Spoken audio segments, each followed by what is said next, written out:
हमने किसी भी तरह का जो होता है कि संसारिक मोह माया जितना होता है उसको सब त्याग के अभी ज़िंदगी जी रहे हैं, बस एक उम्मीद पर कि शायद नौकरी हो जाए तो अपना घर बसाएंगे, बस यही समझ लीजिए। हर इंसान का एक ही बस होता है कि लड़का पढ़ा लिखा तो जरूर है लेकिन करता क्या है। लेकिन हम कर यही रहे हैं कि बार बार फॉर्म भर रहे हैं, यहाँ जेएसएससी में फॉर्म भरते हैं, कहीं और जगह फॉर्म भरते हैं, निरस्त होता है, रिजेक्ट होता है, रद्द होता है, और किसी में अगर रिजल्ट आ भी जाता है तो सरकार उसको अपना आराम से कान में तेल देके और आयोग कान में तेल देके सोई हुई है। तो छोड़िए, इंटर कास्ट से भी शादी कर लेंगे, नौकरी हो तब ना सर। नौकरी नहीं है, रोजगार नहीं है सर, तो बिहार में कीजिएगा।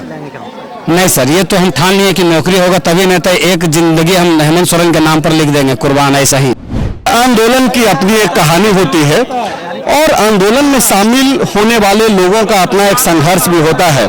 इस वक्त हम लोग जेएसएससी कार्यालय के सामने हैं और हर लोग जो इस आंदोलन में शामिल हैं, जो शिक्षक नियुक्ति के लिए लड़ाई लड़ रहे हैं, उसमें लोगों की अलग अलग कहानी है। हमारे साथ गिरिडीह से एक शख्स है जो जुड़े हैं और इनकी एक अपनी कहानी है जो आप लोगों के साथ साझा करना चाहते हैं। आप कहाँ से आए हैं सबसे पहले और आपका परिचय क्या है वो बताइए। जी, मेरा नाम अर्जुन कुमार यादव है, गिरिडीह से हूँ मैं, बगोदर से गिरिडीह से हूँ मैं। इतिहास नागरिक शास्त्र का मैं अभ्यर्थी हूँ। 2018 में जो परीक्षा हुई उस परीक्षा में मैं सफल हुआ, वेरिफिकेशन भी करवाया, रिजल्ट भी आया, लेकिन इन केस उसमें हम अपना उम्र का जो उम्र रहता है, मतलब सेम स्कोर में मतलब रिजल्ट हुआ, लेकिन मेरा स्कोर नहीं हो पाया। उस तक स्कोर सेम था लेकिन मेरा डेट ऑफ बर्थ में हम पिछड़ गए हैं और हमारा रिजल्ट नहीं हुआ है। लेकिन एक उम्मीद का, एक लोगों का एक भरोसा था कि पीआरटी मतलब जिसको बोलते हैं, जो प्राइमरी टीचर के लिए सीट था, उसके लेके हम लोग को भरोसा था कि उसमें शायद मेरा हो जाएगा और उसमें विश्वास था कि हो जाएगा, क्योंकि इतनी सीटें खाली थी, सरकार ने जो दे रखी थी 25% सीटें, तो उम्मीद था कि वहाँ हो जाएगा। उसके लेके सरकार पहले मनमानी की। कितना उम्र हो रहा है अभी आपका? मेरा उम्र 84 का है सर, मतलब 38 साल मेरा उम्र हो गया। अच्छा, जब आप 2018 में जब पास हुए जी, तो उस समय आप 33 साल के थे? जी, मैं 33 साल का था और जब फॉर्म भरे थे उस समय हम 32 साल के ही थे। 32 की उम्र में आपने फॉर्म भरा, 33 में रिजल्ट आया और अब 38 की उम्र में आप लोग आंदोलन कर रहे हैं कि भाई नौकरी जो हम पास हो चुके हैं वो हमको अब दे दो। जी बिल्कुल, जी बिल्कुल सर, इसी आस से जी रहे हैं। इस आस के चलते मतलब जो भी कहा जाए, हमारे सारे चीज रुका हुआ है।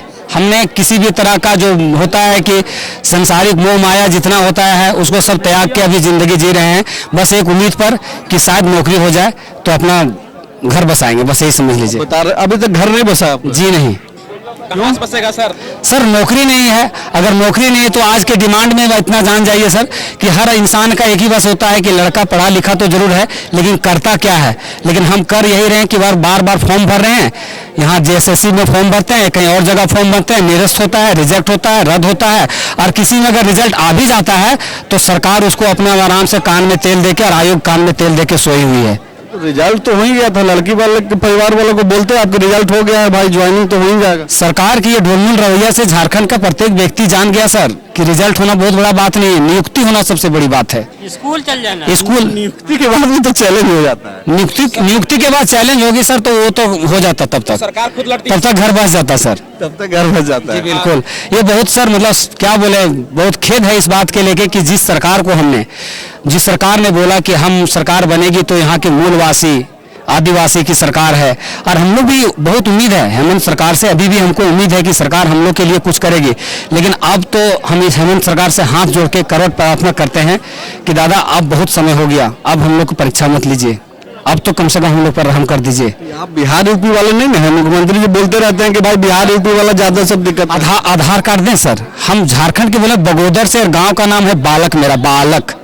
अभी तो हाँ, विनोद सिंह मेरे विधायक हैं, ठीक है, एमएलए जो है विनोद माले के विधायक सिंह को बोलते कि भाई ब्याह करा दीजिए आप। ये संभव नहीं है सर, अब वो तो अलग कास्ट से हैं, हम अलग कास्ट से हैं, जिस परिवार से हम लोग जी रहे हैं संभव नहीं है सर। कास्ट से छोड़िए, इंटर कास्ट से भी शादी कर लेंगे, नौकरी हो तब ना सर। नौकरी नहीं है, रोजगार नहीं है सर। नौकरी नहीं हो तो ब्याह नहीं कीजिएगा। नहीं सर, ये तो हम ठान लिए कि नौकरी होगा तभी, नहीं तो एक जिंदगी हम हेमंत सोरेन के नाम पर लिख देंगे कुर्बान। ऐसा ही हेमंत जी, अगर आप देख पा रहे होंगे इनका जो दर्द है, तकलीफ है, नौकरी नहीं होना एक दूसरी बात है, लेकिन नौकरी नहीं हो पाने की वजह से जो समस्याएं खास करके युवाओं को जो हो रही है, और खास करके जिनको उम्मीद है कि वो नौकरी ले सकते हैं, ये लोग पास अभ्यर्थी हैं। सिर्फ कहानी इनकी नहीं है, इनके जैसे सैकड़ों लोग हैं जो आज हजारों की भीड़ में जो यहाँ पर पहुंचे हैं राज्य के अलग अलग जिलों से, उन सारे लोगों की तकलीफ ऐसा ही है। अगर किसी की शादी हो गई है तो उनके बच्चे हैं, अच्छे स्कूल में दाखिला नहीं करा पा रहे हैं, अच्छे जगह पढ़ा नहीं पा रहे हैं, वो सारी सुविधाएं नहीं दे पा रहे हैं, तो इनकी गलतियां कहीं नहीं है। ये लोग जो भी स्टेट की जो डिमांड थी, जिस तरीके से जो सवाल पूछा गया, उन सारे सवालों का जवाब देकर के लोग पास हुए हैं। अब जब सुप्रीम कोर्ट का गाइडलाइन भी है, निर्देश है बाकायदा, तब भी अगर प्रक्रिया शुरू नहीं होगा तो ऐसे में इनकी जो नाराजगी है वो बढ़ेगी ही। और यही वजह है कि ये लोग हजारों की संख्या में राज्य भर से यहाँ पे जुटे हैं। तो अब जब सरकार या फिर सरकार के जो भी नुमाइंदे हैं, अगर वो इस खबर को देख पा रहे हैं, तो आप लोग देखिए और विचारिए कि जो आप लोग वादा कर रहे हैं क्या उसके अनुरूप काम भी हो पा रहा है। क्योंकि अगर काम होता तो ये लोग कम से कम यहाँ पे आंदोलन करने के लिए मजबूर तो नहीं होते। शुक्रिया। बायोम ने दिए हैं नीट 2022 के Jharkhand toppers. Class 8, 9, 10, 11th and 12th के स्टूडेंट्स के लिए आ गया है बायोम टैलेंट रिवॉर्ड एग्जामिनेशन, जहां उड़ान एडमिशन स्कॉलरशिप में पाएं up to 1.25 crore discount and up to 100% scholarship in classroom programme along with cash prize and reward. Biome, Hinoo एवं नगरा टोली, रांची।